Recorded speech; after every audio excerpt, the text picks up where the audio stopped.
साथियों नमस्कार। आपका स्वागत है हमारे YouTube चैनल ग्रीन ओर्गो फार्म में। आज एक नई विषय के साथ में आप लोगों के बीच में फिर आने का मौका मिला। अभी 2-4 रोज पहले एक वीडियो वायरल हुई थी, ड्रोन की वीडियो थी। कुछ हरियाणा के सामाजिक कार्यकर्ता उसमें कुछ बोलते हुए उन्होंने बताया है, और ड्रोन से जो वस्तु स्थिति है, जो सही चीज यमुना की है, वो दिखाई गई थी। उसके बाद प्रशासन का एक प्रेस नोट जारी हुआ कि कुछ मीडिया में कुछ भ्रामक खबरें फैलाई जा रही हैं। मान्यवर, मैं आप लोगों की जानकारी के लिए बताता हूं कि उस वीडियो में कोई भी खबर भ्रामक नहीं थी, बिल्कुल सही खबरें थी। और यहां से जॉन से जो खबरें जा रही हैं मीडिया के द्वारा, बिल्कुल सही खबरें जा रही हैं। हां, कुछ मीडिया कर्मियों का मैं उनका पढ़ रहा था समाचार के गरीब लोग भूखे मर गए हैं।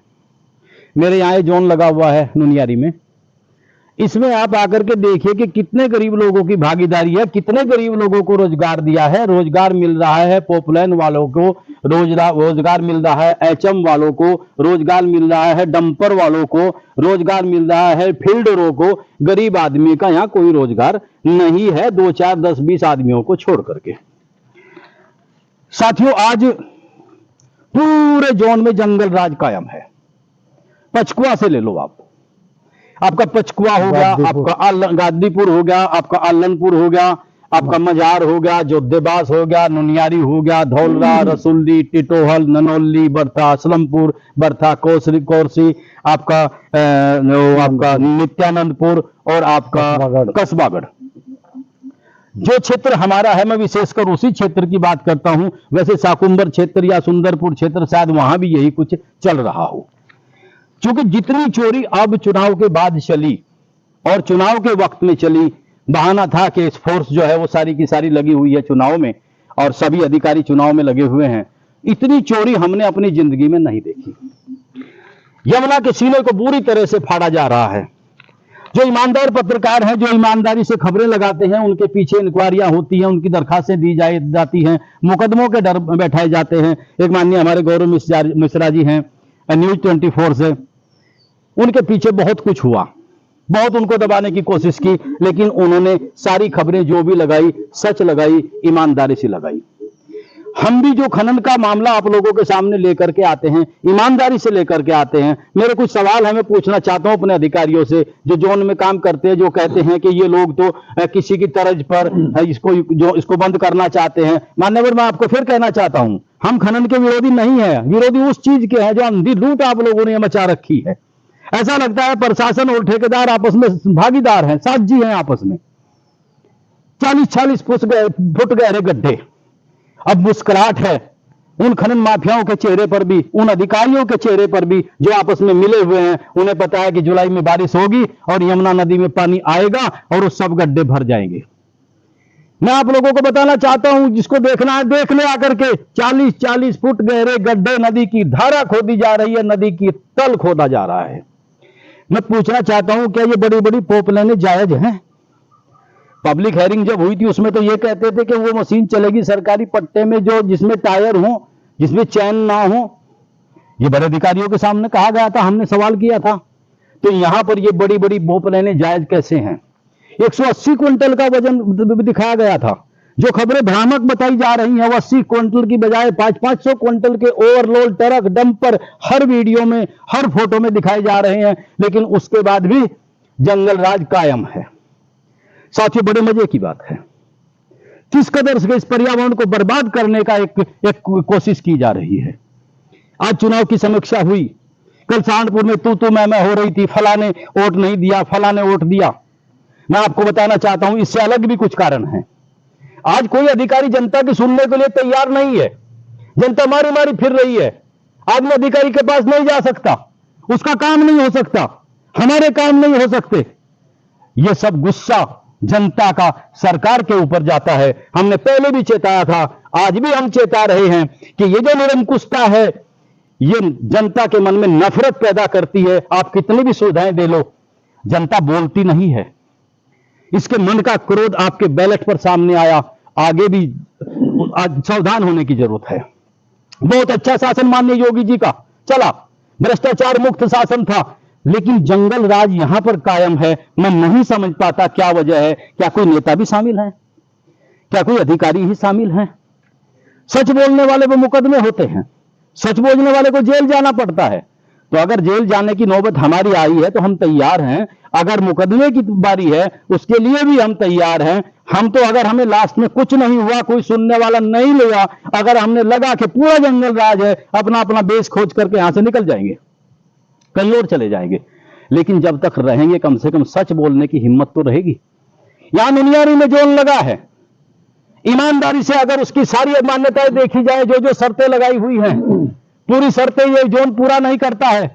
यहां से बाग 400 मीटर की दूरी पर एक बाग तो वहीं पास में होज्जी लगी हुई है, उसकी स्टोन क्रेशर की बाग पास में बाग खड़ा हुआ है। कहते हैं कागज में दर्ज नहीं है, तो कागज में दर्ज होगा तभी कानून के काम आएगा, किसी को दिखता नहीं है। यहां पर ये 4-5 गांव जो बराबर में हैं, क्या यहां पर प्रदूषण का क्या इन्होंने व्यवस्था की है? कुछ नहीं है। पछवा पौने चलेंगे, हमारा कांसेपुर गांव है, बहरामपुरा गांव है, तिरफुआ गांव है, जोधेबास गांव है, नुनियारी गांव है। यहां पर डस्ट से कितने मरीज यहां पर सांस के होंगे, आप लोगों को भुगतान करना पड़ेगा। आपकी फसलों के ऊपर डस्ट जमेगी, उसको आपके पशु खाएंगे, वो बीमार होंगे, और बीमारियों का एक बहुत बड़ा आलम यहां पे होगा।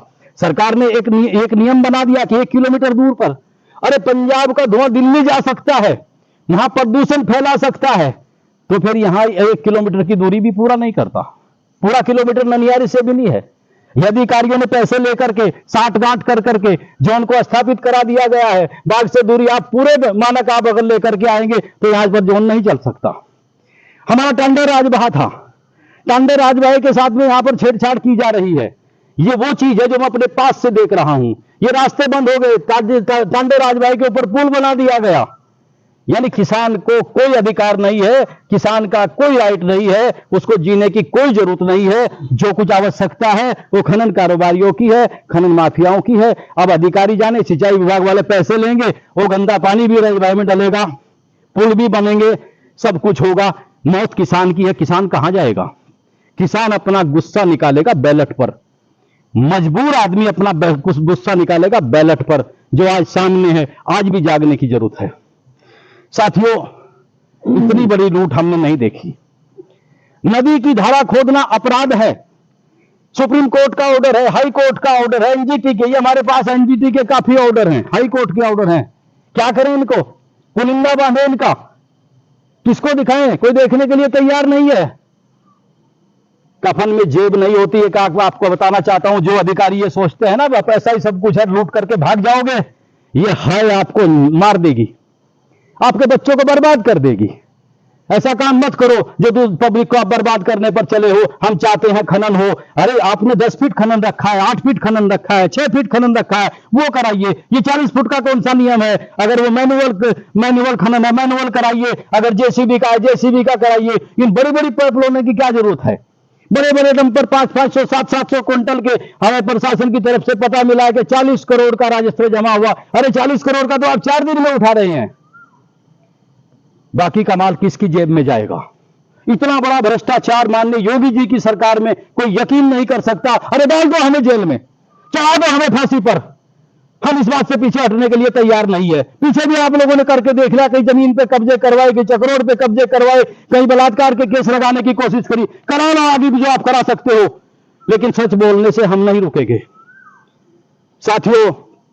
बड़े कमाल की चीज है, ईमानदारी से काम करना नहीं आता। बेईमान हम हैं। कभी पैसों के आरोप लगते हैं, कभी कहते हैं इनका तो यही काम है, कभी कहते हैं फंडिंग भला आदमी से होती है, कभी कहते हैं फंडिंग भला आदमी से होती है। अरे हमारी कहीं से फंडिंग नहीं है, तुम तो खुद भूखे हो, क्या किसी को दोगे? किसी आदमी को रोजगार नहीं दे सकते साथियों। आज जरूरत है इसको बदलने की। कब तक सोओगे? चलो कोई बात नहीं, हमारी जवान बंद कर दी जाएगी, हम तो चुप होकर के बैठ जाएंगे। आज इस पूरे बेल्ट में जिनके मैं नाम बताए हैं, मैं आपको बताना चाहता हूं, कोई अधिकारी आकर के देखना चाहिए, हमें साथ ले। मजे की बात एक और है, जब टीमें आती हैं हम शिकायत करता है, हमें साथ लेकर चलो ना, हम बताएंगे। ये रसुल्ली में पूरी सर्दी से, पूरी गर्मियों में ये जो खनन चल रहा है, किसकी परमिशन से चल रहा है? एक तरफा चल रहा है। पटवारी की ड्यूटी है कि कोई भी ट्रैली, कोई भी रेडी, कोई भी डंपर बिना उसके ना निकल जाए, बिना एंट्री के। कहां तक बर्बाद करवाओगे? कितना पैसा लेकर के जाओगे? और भ्रष्टाचार मुक्त शासन है। योगी जी को बट्टा लगाने में आप कसर नहीं छोड़ रहे हैं। साथियों, मैं कहना चाहता हूं खनन होना चाहिए। सरकार को क्या मिला इसमें? 40 करोड़, और यहां 4000 करोड़ दिया गया। माननीय योगी जी से मिलने का प्रोग्राम है, अगर वो सुनेंगे तो हम उनको अपनी सुनाएंगे। उससे पहले मैं आपको बताना चाहता हूं कि अगर किसी के साथ में ये गड़बड़ हो रही है, किसान को मारा जा रहा है, किसान के नाम से पट्टा है, किसान के नाम से रमन्ने हैं, सब काम किसान के नाम से है, किसान से अलग कुछ नहीं है, मरेगा तो किसान मरेगा, झगड़ा होगा तो किसान के ऊपर होगा, जीएसटी आई तो किसान के ऊपर आई, ये तो सब बच करके निकल जाएंगे। तो साथियों, बहुत लंबा विषय है। मैं आपको बताना चाहता हूं, क्या नदी का तल खुदना जायज है? खबरें भ्रामक है, मान लेता हूं। क्या यह है कि आपने नदी के तल में पट्टा किया है या आपने नदी से बाहर पट्टा किया है? अरे खुद तो नदी का तल रहा है, बजरी खुद रही है, पत्थर खुद रहा है, रेत तो कोई खुद ही नहीं रहा है। साथियों, कहां तक चुप रहोगे? जब ये पैसे का संतुलन होगा, यहां इस पैसे के संतुलन में इसमें आपस में विवाद होगा, गलत कमाया हुआ पैसा गलत कामों में आता है और हमारी जो नई नस्लें हैं उनको बर्बाद करने की कोशिश की जा रही है। रात को फील्डिंगें होती हैं, पूरा जोन फील्डरों के ऊपर टिका हुआ है, फील्डिंगें होती है, वो नशा करते हैं, अपराध बढ़ेंगे, बढ़ेंगे, बीमारियां बढ़ेंगी।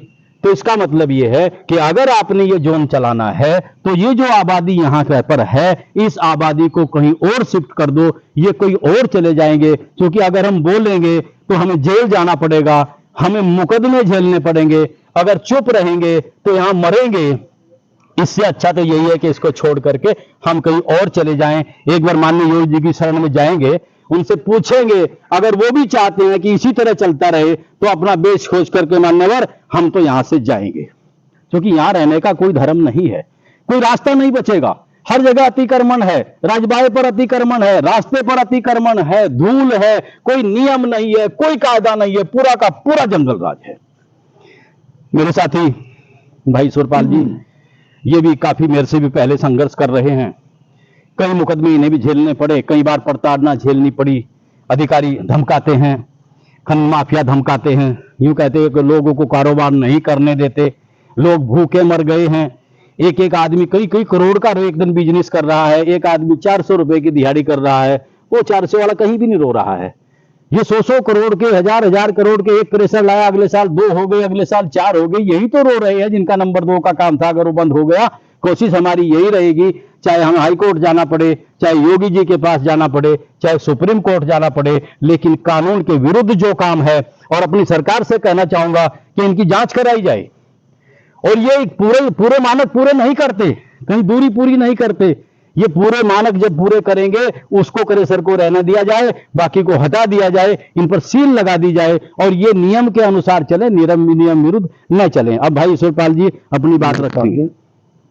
मेरा तो माननीय महाराज योगी आदित्यनाथ जी से एक ही प्रार्थना है, इस अवैध खनन को और अवैध परिवहन को, और जो इसमें शामिल हैं, जिले के अधिकारी हों, चाहे तहसील के अधिकारी हों, चाहे थाने के अधिकारी हों, उनकी जांच कराई जाए और जांच करा कर उसको दूध का दूध पानी का पानी अपना आप छंट जाएगा जब जांच होगी।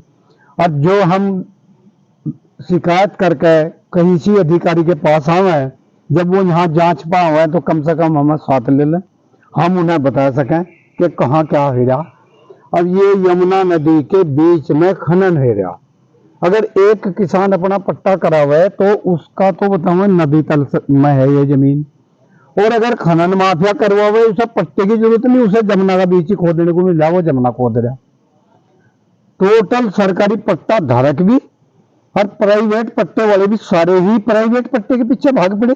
ऐसी क्या इसमें वो लूट मची जो सब लोग प्राइवेट पट्टे के ही पीछे चल पड़े, सरकारी पट्टे पे क्यों नहीं जोर लगा रहे इतना। तो सरकारी पट्टे धारक की भी जांच करी जा और प्राइवेट पट्टे वालों को जहां ये खोद रहे इनके वो जो इनके मानक है उनके अनुरूप सरकारी मशीन का दुरुपयोग है। ये जो इनकी जैसी पॉपलाइन मशीन है जो 30-40 फुट गहरा खोद रही, और सरकार ने इनको मंजूरी दे रखी 6.5 फुट की, 2.25 घन मीटर की या 3 घन मीटर की, और खोद रहे हैं 15-20 घन मीटर।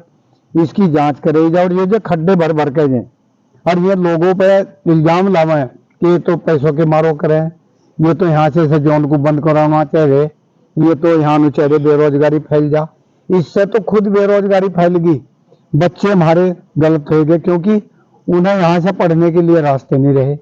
रास्ते कहाँ हो जहाँ डंपर चले, बड़ी बड़ी गाड़ियां, कौन अपने बच्चों को इनके तले मरवा हुआ है। प्रदूषण इतना फैल गया, सारी रात नहीं सो सकते, सारी रात हॉर्न बज रहे। पट्टे की ओटीपी आती है दिन में, यहाँ 24 घंटे ओटीपी आ रही जिला सहारनपुर के अंदर। और जो खनन अधिकारी है, जो यहाँ के बड़े बड़े अधिकारी हैं, उनको यही पता नहीं है कि वो भांग पी कर कौन से कुएं बढ़ गए। उन्हें यही पता नहीं है कि कहाँ क्या हो रहा। शिकायत करो और कुएं में घेरी हो, शिकायत करो और कुएं में घेर दो और बात खत्म। इनकी जांच करी जा माननीय योगी आदित्यनाथ जी, नहीं तो जैसे सन 2024 में लोकसभा के चुनाव में भारतीय जनता पार्टी को इन माफियाओं का खामियाजा भुगतना पड़ा, 2027 में भी इससे बड़ा दुष्परिणाम सामना होगा निकल के। इन खनन माफियाओं के खिलाफ कार्रवाई करी जा, इनकी जांच करी जा और साथ में इनकी संपत्तियों की जांच करके जो इन्होंने सरकार को राजस्व का नुकसान दिया, उस राजस्व की भरपाई करी जा। और जो इसमें दोषी अधिकारी हैं उनकी तुरंत उन्हें सस्पेंड कराया जा, उनकी जांच करी जा। दोषी अधिकारी सहारनपुर में हालात जितने खराब हैं, यहाँ किसी राजनीतिक नेता का संरक्षण बताओ, किस अधिकारी, कौन सा अधिकारी मान ध्यान की, सब नेता सब फैल हैं, केवल पैसा चल रहा। पहले ये बसपा में थे, फिर समाजवादी पार्टी में आ गए थे, अब ये इन्होंने चौड़ा पहन लिया भारतीय जनता पार्टी का। काम वही इनका चोरी का। जब इनके पास इतने वोट थे, फिर भारतीय जनता पार्टी की सीटें क्यों हार गई। तो मेरी तो माननीय योगी आदित्यनाथ जी से एक प्रार्थना है, इसकी जांच कराई जा। और ये जो गयाजुद्दीनपुर, सौंदेबास, मझार, आलनपुर, रसुल्ली, ननियारी, धोलरा, तिथोल, असलमपुर, बड़था कोरसी, कसबागढ़, नित्यानंदपुर, जौड़ियों, जहां तक भी ये पट्टे करे गए, इन पट्टों की जांच करी जा। जो नदी तल इन्होंने खोद दिया, जिसकी धारा खोद गए, इस नदी की मुख्य धारा को मोड़ के ये 20-30 गांव में वो तबाही होगी जैसे केदारनाथ में आई थी। और उस तबाही के बाद यहाँ कौन रहेगा कौन नहीं, तो प्रभु को पता। बस मेरे से इतनी तो प्रार्थना, माननीय योगी आदित्यनाथ जी इस पर गौर करेगा और इनके खिलाफ सख्त कार्रवाई करेगा। धन्यवाद भाई ईश्वरपाल जी। हम ये चाहते हैं, एक तो जो क्रेशर लगे हुए हैं ये अपने मानकों पर पूरे होने चाहिए। एक जो किसान के संसाधन है, चाहे राजबाहा है, चाहे सड़क है, चाहे कुछ भी है, उसको ना छेड़ा जाए। एक जो मानक इनका बना हुआ है कि अब आपने 8 फुट खोदना है, 6 फुट खोदना है या 10 फुट खोदना है, उतना खोदा जाए। जो मशीनें लगाने वाली हैं, अगर वो जेसीबी से खुदाई हो, अगर वो मैनुअल है तो मैनुअल से खुदाई हो। ये चोरी का सिस्टम बिल्कुल बंद होना चाहिए। हम ये चाहते हैं, अब ये लोग चोरी करके इन्होंने स्टॉक कर लिया है। हमारा अगला प्रयास ये है, हम अपने अधिकारियों से, माननीय योगी जी से ये दरखास्त करेंगे कि सबसे पहले तो फिलहाल पानी नहीं आया। फिलहाल अगर कोई इंक्वायरी करना चाहता है, हम तैयार हैं, आप आए, हम आपको गड्ढे दिखाएंगे। वो इतना भारी जो इन्होंने बुरी तरह यमुना मैया के सीने को फाड़ा है, उसको हम दिखाने के लिए तैयार हैं। इसके बाद हमारी लड़ाई स्टॉक पर शुरू होगी। ये इतना स्टॉक कहां से आया बिना ओटीपी के। दिन में ओटीपी आती है कि रात में यहाँ 24-24 घंटे पोपलाइन चलती हैं, 24-24 घंटे बड़े डंपर चलते हैं। फिर हम यही बात कहते हैं, कहीं बाघ खड़ा हो, कहीं राजबाहा हो, कोई नियम नहीं है, कोई कानून नहीं है। माननीय योगी जी, यहाँ पर पूरा जंगल राज कायम है। अगर कोई विषय आगे नया आपके सामने हम लेकर के फिर आएंगे नई वीडियो के साथ में। हो सकता है इससे पहले कहीं जेल की यात्रा करनी पड़े या कोई मुकदमा झेलना पड़े, तो इन्हीं शब्दों के साथ में वीडियो बहुत लंबी हो जाएगी। तो हम यही चाहते हैं कि जो भी हो मानकों के अनुरूप हो, पट्टे सरकारी भी चले, प्राइवेट भी चले। एक बात यहाँ पर और कहनी चाहूंगा कि ये जो सरकारी पट्टे वाले हैं, इनका एक छत्र राज है, एक ही इनका चौधरी है, वही प्राइवेट पट्टों का चौधरी है। और उसने भी सरकार को हराने के लिए चंदा दिया है, उसके प्रमाण भी हमारे पास हैं। तो हम ज्यादा लंबी नहीं कर सकते। आप लोगों का बहुत बहुत धन्यवाद। हमारे चैनल को प्यार दीजिए, मोहब्बत दीजिए, उसको शेयर करिए, सब्सक्राइब करिए। जय हिंद, जय किसान, जय गौ माता, जय जमुना मैया, जय जमुना मैया। बहुत बहुत आभार, बहुत बहुत धन्यवाद। जय हिंद।